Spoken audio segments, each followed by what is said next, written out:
أعوذ بالله من الشيطان الرجيم.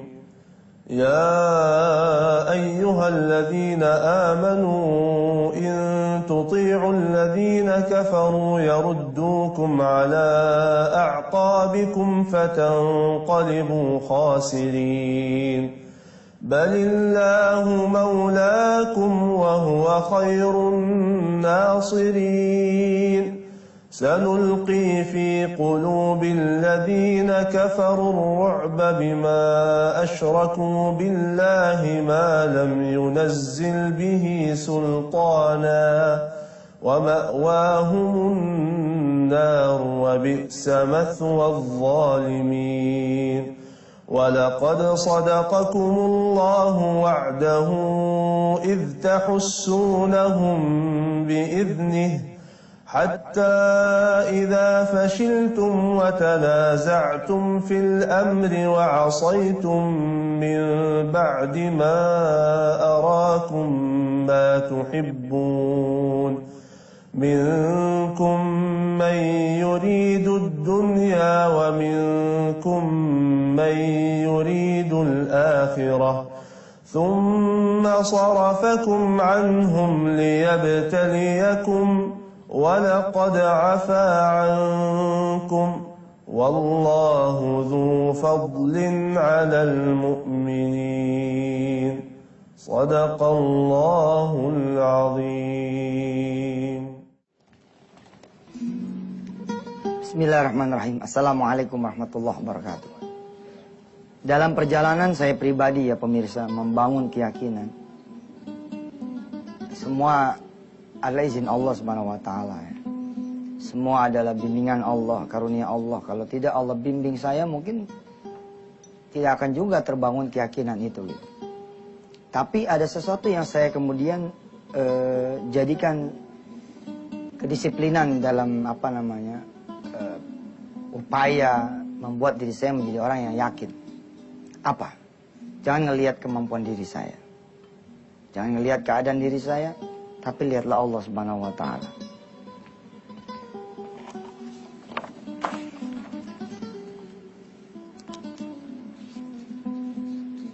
Jangan melihat kemampuan diri, keadaan diri, tapi lihatlah ya, kemampuan Allah, kekuasaan Allah, kebesaran Allah.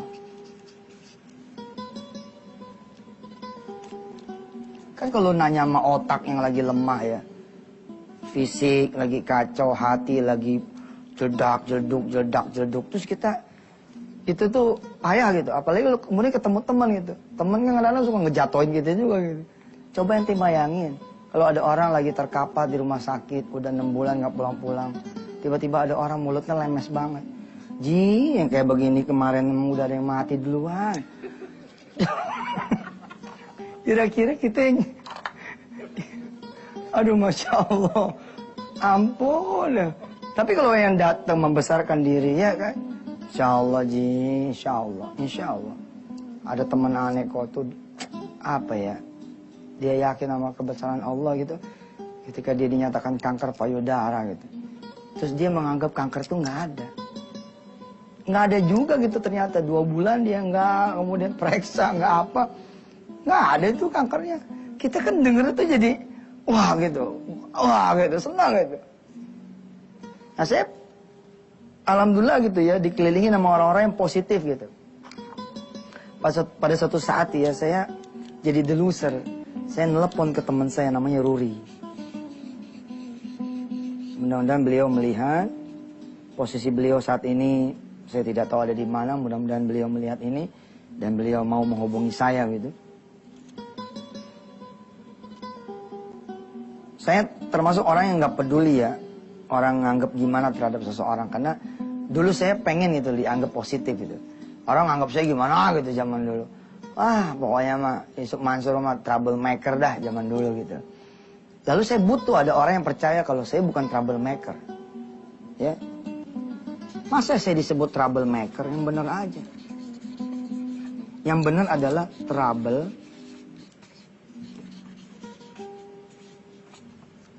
Ya. Ini, sorry bukan yang benar. Maksudnya kalau udah dilekatkan begini nih. Ya. Maka kalau doain anak juga tuh, ente mesti hati-hati tuh. Oh doain anak suka nggak kontrol itu. Padahal tuh anaknya sendiri gitu. Soalnya suka bilang anak setan nih. Nah dia lupa itu anaknya sendiri kan. Berarti itu dia siapa gitu kan. Hati-hati. Nah, sahabat saya namanya Ruri ini. Begitu kemudian saya nelpon dia. Cakep banget. Kalimatnya cakep banget. Kalimat ini sih mungkin buat orang lain biasa aja gitu ya.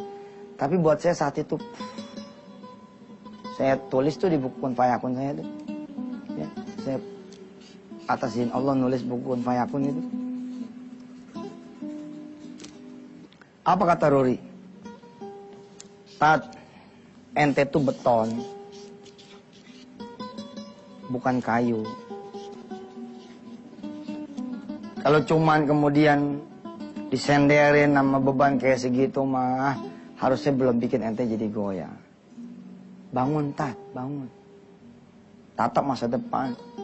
Indonesia butuh ente. Wah, waktu denger Indonesia butuh ente, kayaknya gimana gitu. Dan ternyata alhamdulillah gitu loh. Allah kemudian ya menyampaikan apa aminnya itu disampaikan gitu. Subhanallah.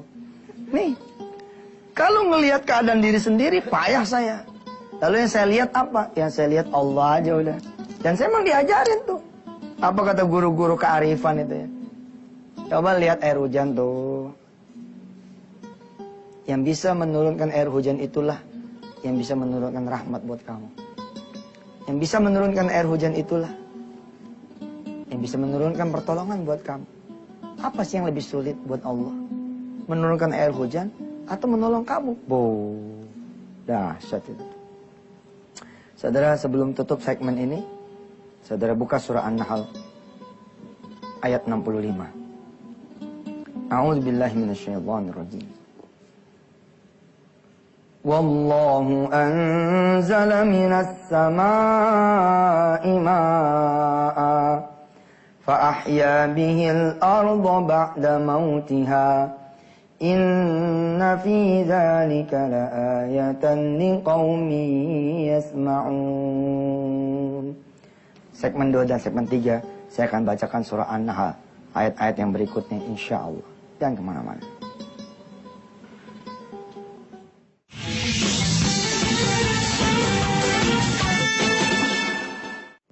Saudara-saudara yang dirahmati Allah, apabila ada orang yang percaya dengan kekuatan dirinya saja, lalu kemudian dia berhasil. Ada orang yang kemudian menyandarkan kepada kekuatan alam, dan dia berhasil. Harusnya, kalau seseorang menyandarkan dirinya kepada kekuatan Allah yang sudah menciptakan dirinya, ya, sandarkan dirinya kepada kekuatan Allah yang sudah menciptakan alam, tentu harusnya dia lebih hebat lagi. Banyak tuh kita dengar cerita-cerita gitu. Begitu divonis, jegreng, kena penyakit A, B, C, dan D. Ya. Atau pada suatu kesempatan saya melihat ya, ada seorang pilot yang kemudian jatuh, hancur. Dokter mengatakan dia bakal lumpuh seumur hidup. Tapi dia bangun gitu kekuatan dari dalam dirinya sendiri.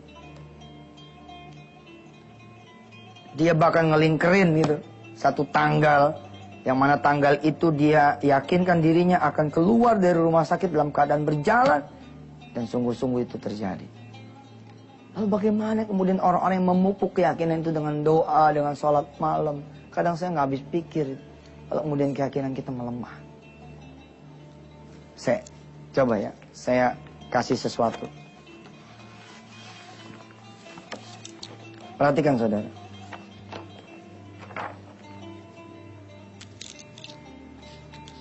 If you believe, jika Anda percaya, you will have, ya, the new car, atau katakanlah the dream house, atau the woman you love, ya,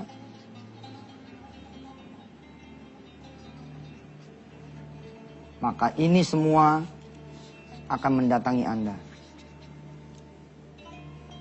Di zaman saya kuliah dulu, ini kan menjadi kaya ini hak asasi manusia ya.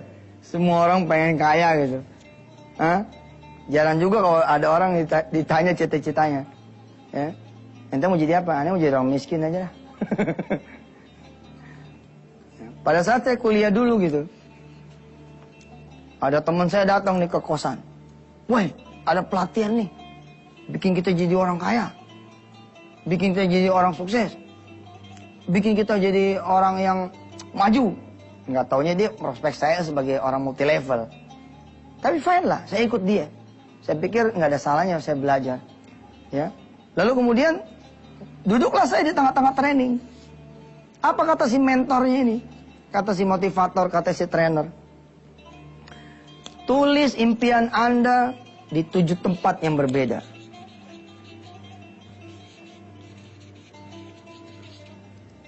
Wah, ingat bener nih saya.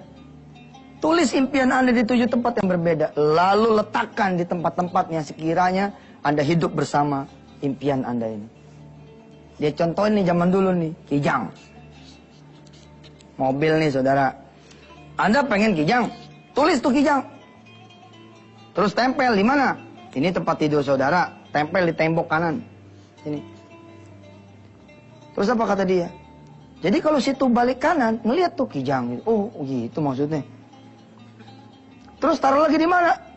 Di Ethernet katanya. Ini kurang kerjaan aja trainer.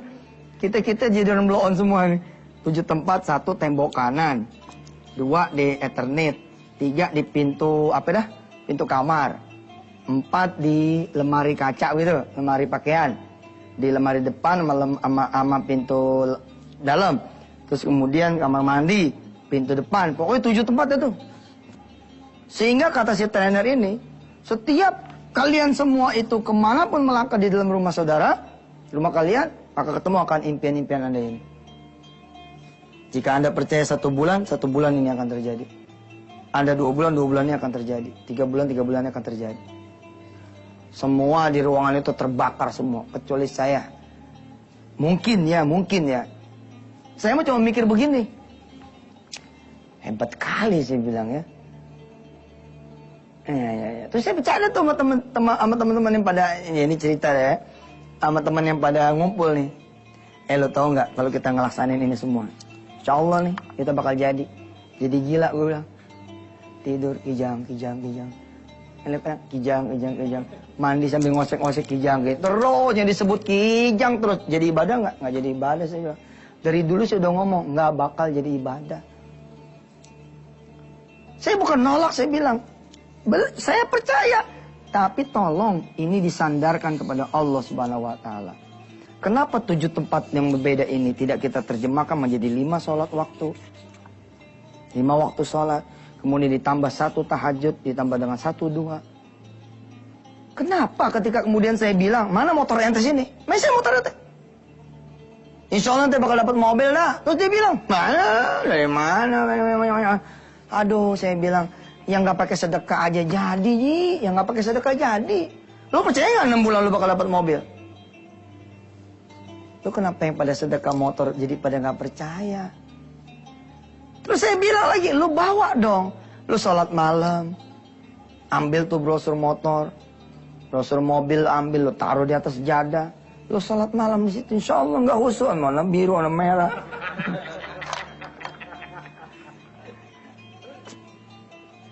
Saya mah merasa nggak fair itu.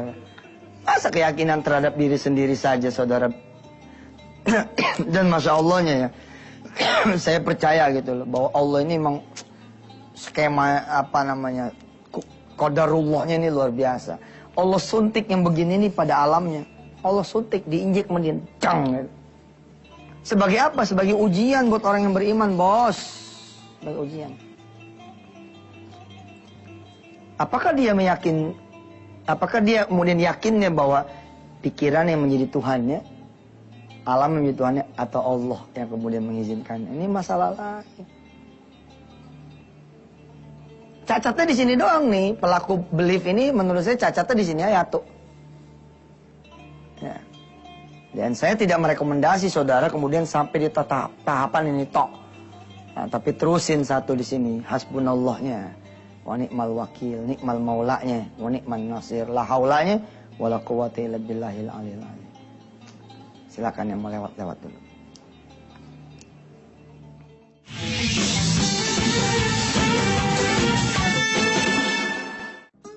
Saya akan mengajak pemirsa semua menjelajahi surah An-Nahl, ya.